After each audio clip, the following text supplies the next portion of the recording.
Hi, I'm Brian Krause, one of the guys of Charmed, and you're back here watching the beautiful women of Charmed, just like I do every day.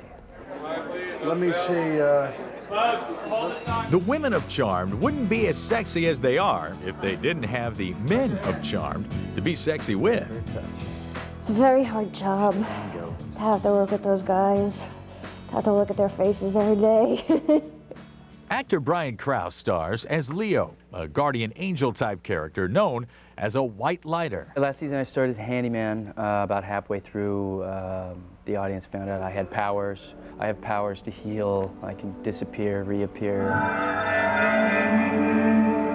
I hate when he does that. I was like, oh no, anybody who has powers dies. And, you know, so I came in the day of, I'm supposed to do this magic thing, and, you know, I had no idea if I was a good guy or bad guy. And I'm like, okay, good guy, bad guy. They're like, good guy, good guy. And I was like, whew. Brian Krause is just the consummate professional, always knows his dialogue, and he's sort of got the worst of it because he's the white lighter. He has to explain the demons of the week. Story editor Robert Masello tries to make sense of all these magical men. The white lighters are kind of angelic creatures, and in this case, Leo is the white lighter who has been assigned to the three charmed sisters. And his job is to kind of watch over them and help them. But at the same time, he is, as the stories have developed, he's formed an emotional and romantic attachment to the character of Piper. So it's been very difficult for him to decide whether to remain on the higher plane as a white lighter. What had happened is I saved her when I wasn't supposed to, and they clipped my wings, the elders clipped my wings, and I'm like on suspension. We were dating last year, and then she found out I'm a white lighter, and it made it kind of difficult to kind of be together and have a normal relationship, so we kind of broke it off, and she met Dan, the neighbor, and they started dating. Actor Greg Vaughn portrays Leo's rival, next-door neighbor Dan Gordon. He definitely knows he's fighting to win Holly, to win Piper, I should say, to win her heart, you know, and with somebody in my way, it's just constantly a challenge. I mean, I think Dan feels like he's going somewhere with her, and then bam, it's a slap in the face. Something else comes up, and it's like Leo's back in the picture. Dan.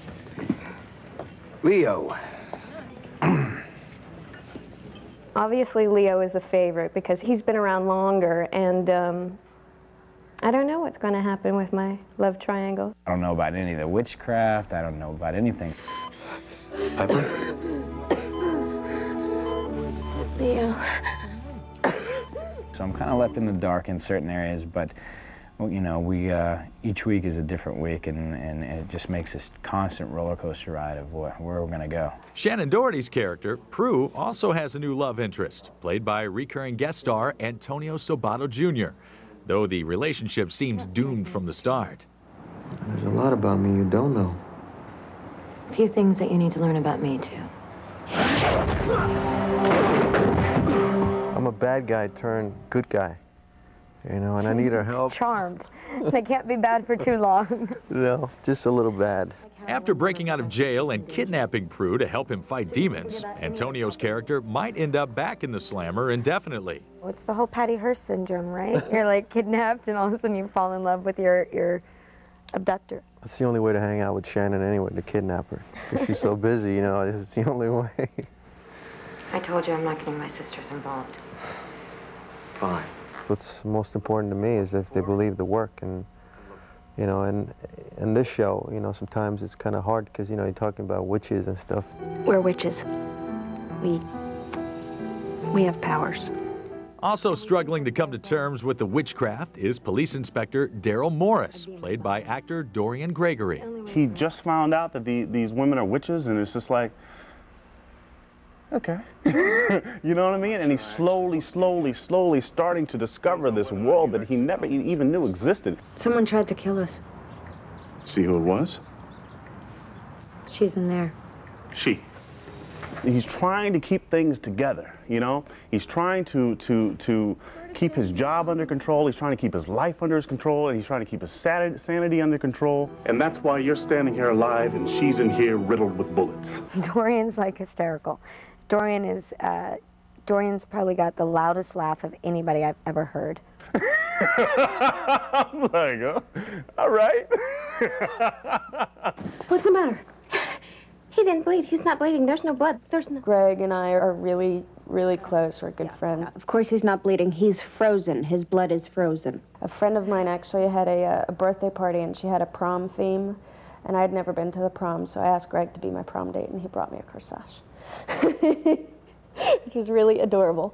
If I could have one of the girls cast a spell, I don't know, that's pretty tough. I mean, Saved by the Bell. You know, I mean, I just feel like they've already cast the spell before I even knew it, and now I'm here. When we return, the women of Charmed show us the magic behind their magic. There's a large snake with a demon's head on top of it, and he's swirling towards you, and duck and scream.